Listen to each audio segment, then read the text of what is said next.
Bonsoir à tous. Si vous êtes comme moi un passionné d'exploration urbaine, ce nom ne vous est peut-être pas inconnu. D'abord introduite par l'équipe d'exploration Urbex Session, donnant à chacun de ces lieux le nom d'un personnage célèbre, la plupart du temps réel, le nom des sœurs Papin s'est fait connaître il y a quelques années par son nom donné à un hôtel qui, semblerait-il, pourrait être hanté. Mais quelle est donc la véritable histoire de ces deux sœurs? Quel est leur passé et pourquoi sont-elles connues aujourd'hui? C'est ce dont nous allons parler dans ce nouveau JTR.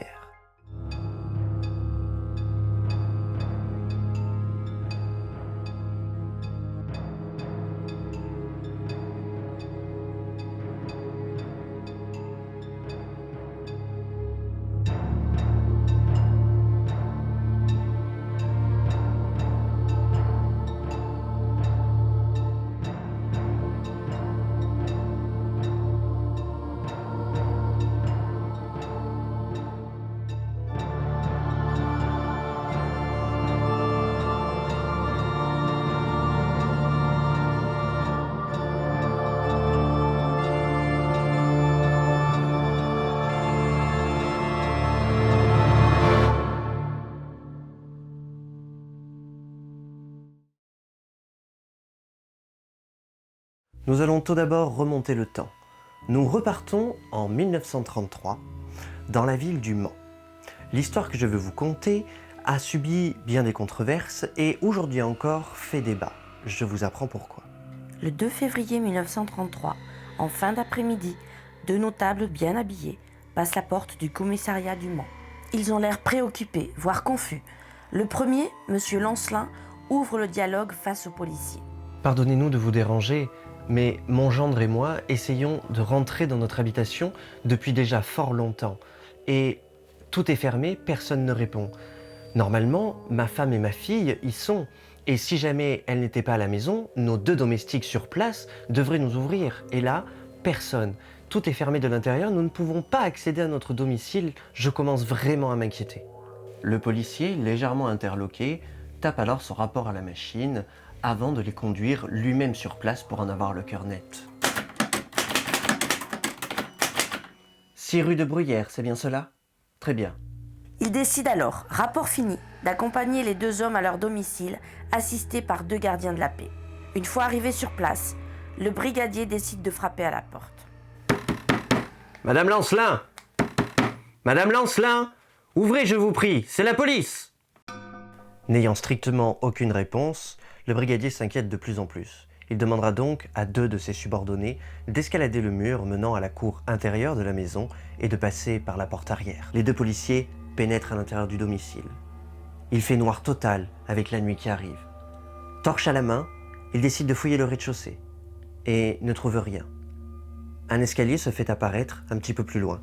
Ils décident donc de monter. Il s'agit d'un escalier carré, classique, avec un demi-niveau avant d'atteindre le premier étage principal. Et arrivés à mi-étage, les policiers trouvent quelque chose d'assez troublant. Ils se rapprochent pensant trouver une bille posée au centre de l'escalier. Mais non, ce n'est pas une bille. Mon Dieu, un œil! Les policiers gravitent alors le reste de l'étage en courant. Et là, ils font face à deux corps, inanimés. Un bain de sang. Un véritable massacre. Pas de doute possible, il s'agit bien de Madame Lancelin et sa fille. Elles ont été lacérées de coups de couteau et leur visage a été littéralement écrasé. Les policiers se ruent alors vers la porte principale pour avertir leur chef. Messieurs, ne rentrez pas. Chef, il faut que vous veniez avec nous. Voilà les mots qu'entendront M. Lancelin ainsi que son gendre, et c'est donc au tour du chef de brigade de faire la macabre découverte. Nous le savons, le rez-de-chaussée était vide. L'équipe de la police, composée donc des deux subordonnés et du chef de brigade, commence à fouiller. Ils commencent par le premier étage, où les deux corps sont placés. Ils disposent de 3 chambres. Celles-ci sont vides. Ils descendent à la blanchisserie. Un fer à repasser est posé à côté d'une chemise. Celle-ci est à moitié repassée, comme si l'une des domestiques avait dû arrêter son travail en cours de route. Par contre, toujours aucune trace d'elle. Il ne reste plus que la chambre des bonnes, mais celle-ci est verrouillée de l'intérieur. Il commence à penser que les bonnes sont mortes, elles aussi. Il décide alors de faire appel à un serrurier, ainsi que prévenir le grand patron, le commissaire Dupuis, le juge d'instruction et le médecin légiste. Enfin, le serrurier est là. Il déverrouille la porte, et ce que l'on y trouve est presque surréaliste. Les deux domestiques sont là, assises sur le bord de leur lit, en peignoir, avec un marteau posé à côté, tout ensanglanté. L'une des domestiques d'ailleurs s'exprime immédiatement. Elle dira « On vous attendait, ce sont elles. Elles ont voulu me frapper, je me suis défendu. C'était elles ou nous, et valait mieux elles que nous. » « Et quels sont vos noms ?» demande alors le brigadier. « Je suis Christine Papin, et voici ma sœur, Léa. » Obligatoirement, les policiers leur demandent donc de s'habiller et les emmènent au commissariat pour procéder à un interrogatoire. Dès le lendemain, la presse s'est emparée de l'affaire. Une boucherie pareille, il n'y en a pas tous les jours. Sur place, le médecin légiste a déjà fait ses premières constatations que je vais vous lire. Je vous préviens, pour les âmes sensibles, il vaut mieux s'abstenir. Nous commençons par Mademoiselle Lancemin, la fille. Celle-ci repose sur le ventre, sa culotte baissée, bras droit tendu et mains couvertes de sang. Des cheveux sont collés au sang à l'intérieur de ses mains, ainsi que de profondes blessures sur les fessiers. Pour la mère de famille, c'est horrible. Elle aussi, sur le dos, jambes écartées, culotte elle aussi baissée. Et le plus terrible de tout, le côté droit de son visage a été écrabouillé. De plus, elle a été énuclée, c'est-à-dire qu'on lui a arraché les yeux. Le premier, on le sait, était celui posé au milieu de l'escalier. Par contre, le second est absent. Mais il sera vite retrouvé sur le corps. D'ailleurs, ce n'est pas fini. Le médecin légiste ouvre la bouche de Madame Lancelin et il découvre que toutes ses dents lui ont été arrachées et ont été dispersées autour de son corps. Les armes du crime sont évidentes. D'abord le marteau ensanglanté, puis un couteau de cuisine trouvé près des corps, ainsi que possiblement un vase au sol couvert de sang. Vous l'aurez compris, nous sommes face à une scène d'une violence et d'une terreur inimaginables, dignes des plus grands films d'horreur. Mais que s'est-il passé? Pourquoi un déchaînement de violence pareille? Eh bien, c'est simple. Christine Papin n'a aucun problème pour raconter sa version de l'histoire que voici. Les maîtresses sont sorties dans l'après-midi. Nous devions repasser, mais il y a eu une panne de courant. Quand les maîtresses sont rentrées, elles sont entrées dans une colère noire, voyant que le linge n'était pas prêt. Nous étions à l'endroit où vous les avez trouvés au premier. Quand j'ai vu que mademoiselle voulait me frapper, j'ai pas attendu. Je lui ai sauté dessus en premier et je lui ai arraché les yeux avec mes mains. Ensuite, avec ma sœur, on a pris un marteau et un couteau et on les a frappés. Le brigadier prendra en note que Christine Papin raconte son témoignage avec aucun remords, ni une seule parcelle d'humanité. Je n'ai aucun regret. Je n'avais pas prévu de la tuer. Je n'avais aucune haine envers elle. Mais je n'ai pas supporté son geste. Elle raconte ensuite tout simplement qu'elles sont descendues, elles se sont lavées les mains, déshabillées, mises en peignoir, et puis elles sont parties se coucher, comme si de rien n'était. C'est à ce moment-là que l'on notera quelque chose d'assez intéressant. Léa Papin, la plus jeune sœur, ne parle pas. Et quand on lui montre la déclaration de Christine, sa sœur aînée, celle-ci ne fait qu'acquiescer. Comme si la version de sa sœur était la seule à prendre en compte et qu'elle n'avait pas besoin d'en rajouter. Cette histoire est tout simplement surréaliste. Nous sommes face à deux jeunes femmes qui ne présentent aucun remords, qui prétendent n'avoir absolument pas prémédité le meurtre et qui disent être heureuses que ce soit elles qui soient en vie plutôt que leur patronne. Soit, impossible d'en savoir plus de toute façon. En attendant, les corps sont donc déplacés pour autopsie complète et une fois cela fait, les corps sont enterrés 3 jours plus tard. D'ailleurs, pendant l'enterrement, les gens parlent. Et les gens parlent surtout des sœurs Papin. Certains diront même vous avez vu, les sœurs Papin, je vous l'avais dit, des folles dingos, reclus de la société. Vous avez vu, on dit qu'elles ont arraché les yeux de Madame Lancelin. Vous rendez-vous compte? Folles, tout le monde le pense. Malheureusement, les psychiatres, eux, disent absolument le contraire. Les sœurs Papin sont saines d'esprit. Il n'y a aucun doute là-dessus. Christine a une intelligence légèrement supérieure à celle de sa sœur Léa, qui, elle, est très renfermée sur elle-même. Mais ce n'est pas le problème. Là où les psychiatres sont assez surpris, c'est sur la relation entre les deux sœurs, leur caractère quasi identique sur certaines réponses et la relation ultra protectrice. Christine aurait endossé à première vue le rôle de mère et avec un léger ascendant sur celle de sa petite sœur Léa. Bien évidemment, la première question qui vient donc à l'esprit des brigadiers, c'est est-ce que Christine a eu l'ascendant sur Léa et est-ce que Léa aurait-elle suivi sa sœur dans ce meurtre? Mais les psychiatres sont catégoriques. Non, ce n'est pas le cas. Elles ne se sont pas consultées et ont eu exactement la même réaction de violence au même moment. Voilà pour les conclusions. Les deux sœurs sont responsables de leurs actes. Leur responsabilité dans ces crimes est partagée à part égale. N'oublions pas, nous sommes en 1933. Les connaissances sur le cerveau et la psychiatrie en règle générale sont encore extrêmement limitées. Bien, le rapport psychiatrique est donc établi. Mais seulement, la question reste entière. Pourquoi une telle réaction de violence? Il faut bien savoir qu'est-ce qui s'est passé.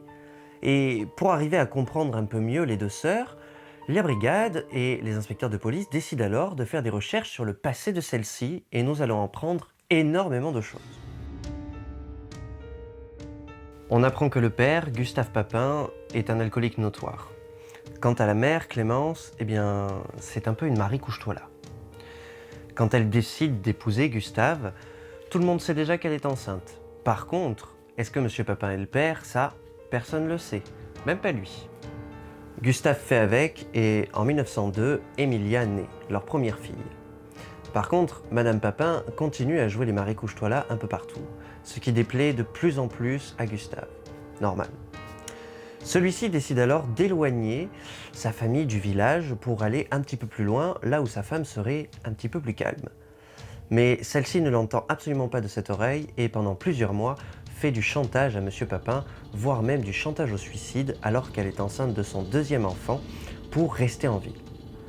Heureusement, elle finira par se résigner et la famille déménage. C'est donc à ce moment-là que naît Christine Papin. Par contre, pour la mère de famille, 2 enfants, c'est beaucoup trop. Elle ne peut plus mener la grande vie. Elle décide donc d'abandonner Christine à sa belle-sœur Isabelle, qui l'élèvera jusqu'à ses 5 ans comme si c'était sa propre fille. C'est alors en 1910 que naît Léa, la plus jeune sœur. Et c'est aussi à ce même moment que la famille divorce. Clémence laissant alors son ex-mari se noyer tristement dans l'alcool. Mais comme elle veut reprendre la grande vie, notre ex, Madame Papin, place Léa chez son frère et les 2 plus âgés à l'orphelinat Bon Pasteur. Emilia rentre dans les ordres définitivement. Et alors que le frère de Madame Papin décède, Léa est envoyée elle aussi chez les sœurs, mais à Saint-Charles-du-Mans. Christine se demande alors si elle ne ferait pas mieux de faire comme ses autres sœurs et de rentrer chez les sœurs. Mais Madame Papin ne veut pas et, décidant de se réintéresser à ses filles, retire Christine et Léa. Par contre, il faut gagner de l'argent. Elle décide alors de les placer comme bonnes à tout faire. Christine va donc frotter, nettoyer, décaper, repasser, tout cela pendant des années jusqu'à trouver une place chez Monsieur et Madame Lancelin, où elle arrivera même à faire rentrer sa sœur Léa. Et pendant 7 ans, ce sont des employés modèles sans aucun faux pas. À ce moment-là, les policiers se posent beaucoup de questions. 7 ans sans aucun problème. N'y aurait-il pas quelque chose de caché là-dessous? Les Lancelins seraient-ils aussi propres sur eux que cela y paraissait? On apprend que Madame Lancelin était exigeante et stricte, mais était-elle maltraitante? Eh bien non, c'est tout le contraire. On apprend que Madame Lancelin est extrêmement gentille. Stricte, mais vraiment gentille.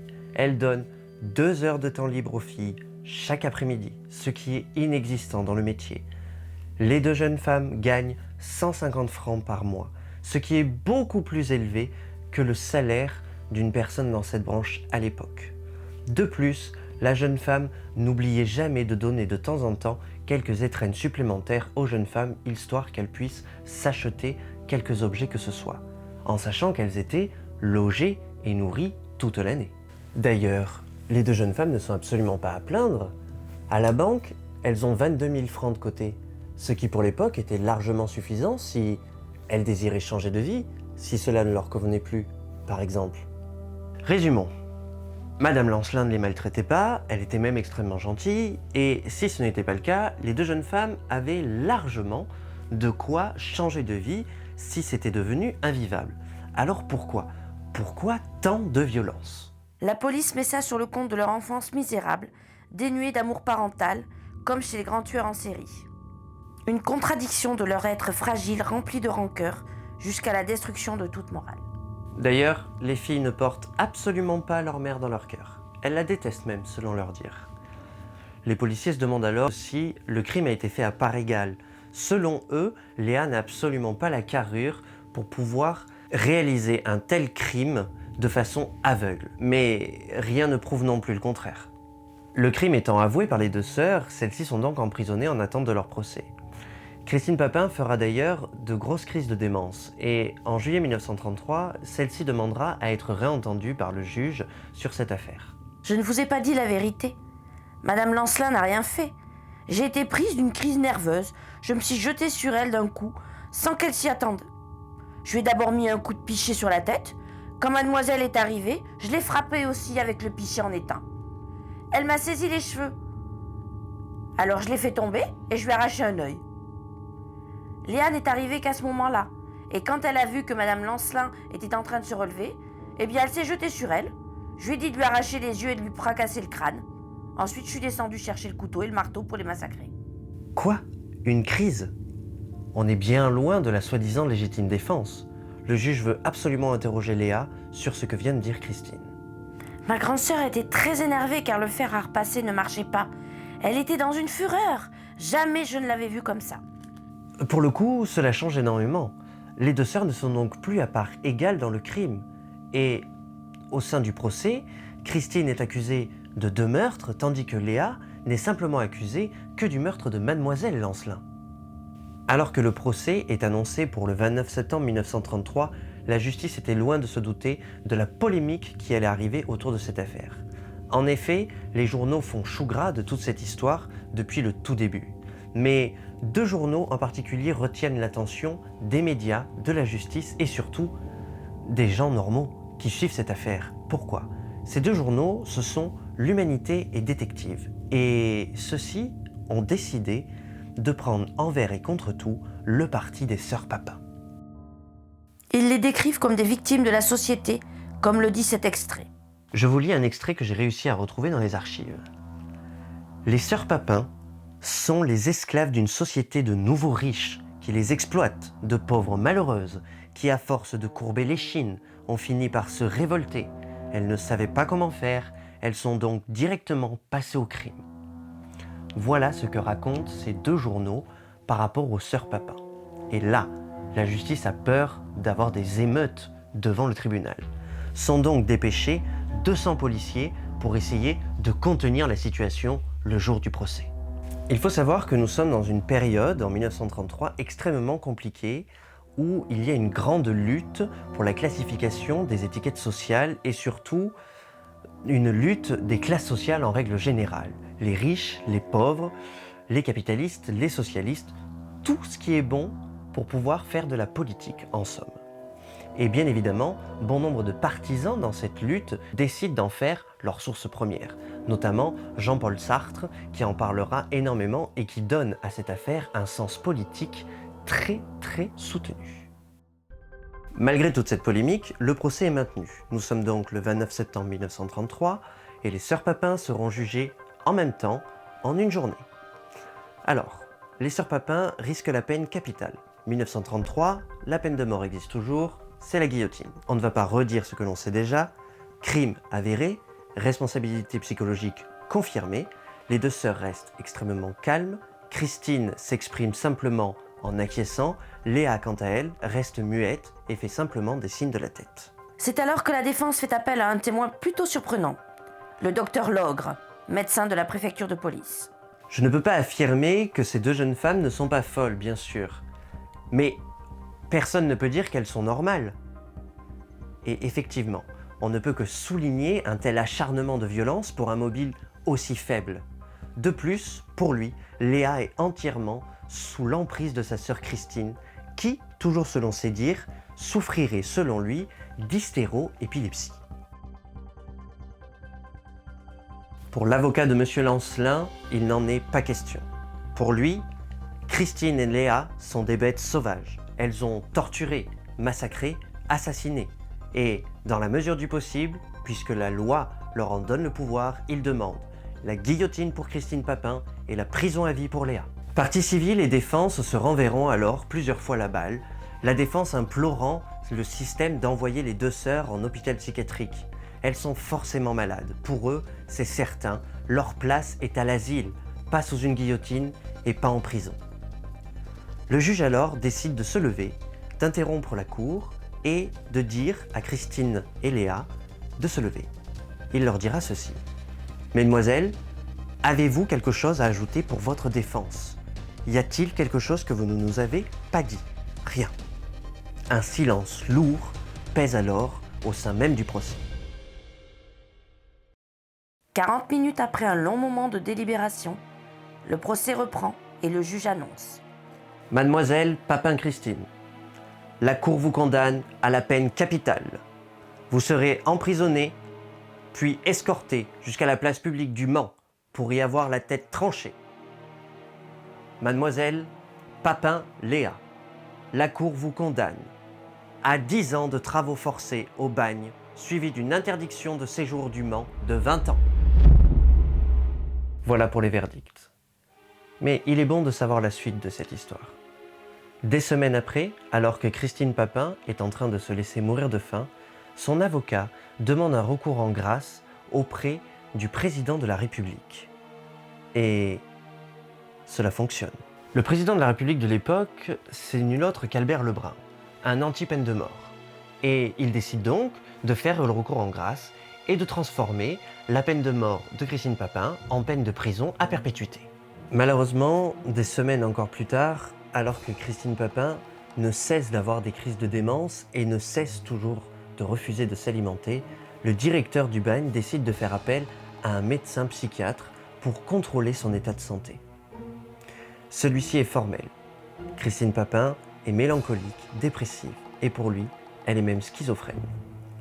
Malheureusement, celle-ci décédera 4 ans après les faits d'une attaque pulmonaire très certainement liée à son refus toujours constant de s'alimenter.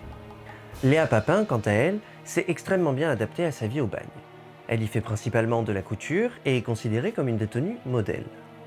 En 1943, à 31 ans, elle sortira du bagne.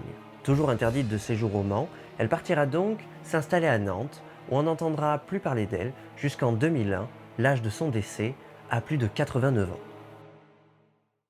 Voilà donc l'histoire se cachant derrière ce nom donné à un lieu d'exploration, les Sœurs Papin.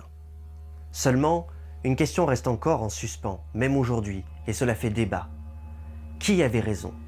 Les psychiatres et psychologues étaient-ils certains que les deux sœurs étaient responsables? Ce qui voudrait dire que Christine est devenue complètement malade face à son expérience de mort plus ou moins imminente à la guillotine? Ou les deux femmes étaient-elles folles depuis le départ et personne ne s'en est rendu compte? C'est une question dont nous n'aurons jamais la réponse. Quoi qu'il en soit, j'espère que cette histoire vous aura plu et quant à moi, je dois vous laisser car d'autres affaires m'appellent. Je vous dis à bientôt dans un prochain JTR.